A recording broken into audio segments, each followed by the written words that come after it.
Every coach must be pleased going into a second leg with a 2-0 margin and victory. Assess the team over the first and I think the emphasis on this game was game management, even from whistle one. We started brightly and clearly got the go-ahead goal.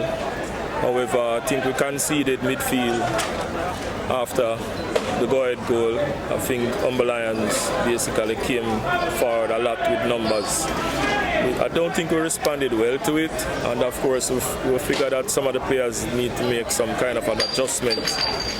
However, with the defensive unit that I have, I know I probably could withstand whatsoever attacks Humber Lion may come with for a while.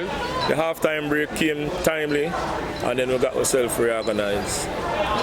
Humber Lion has been the best defensive team this season. What was the game plan going into a team that you knew it worked? My game plan where this is concerned. But where do you think it Daniel, changed? as I said before, I manage these games in phases, right? You could, if you're observing, you'd see me juggling around the players and moving them. Considering also that we played a game on Friday afternoon and there's another one coming up on Friday, right? So we have a very good squad, and we have to use up the players that we have as efficiently as possible and be brave to make calls in terms of substitutions sometimes.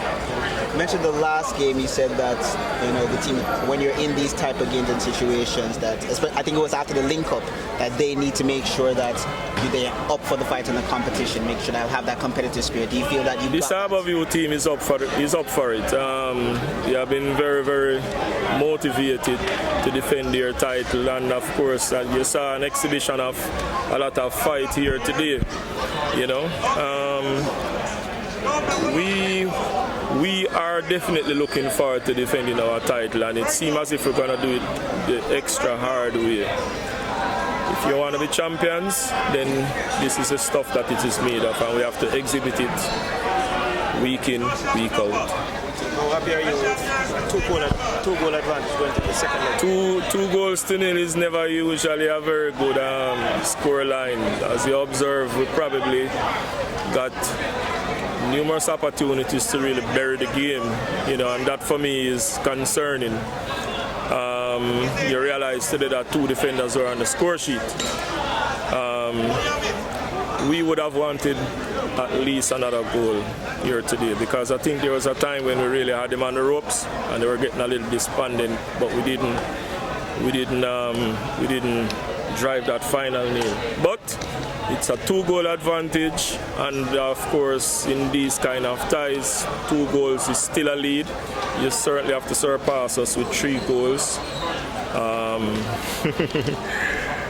Definitely the team is up for it in terms of ensuring that this scoreline is not overturned. Finally, that link up in between, looking to flip that one.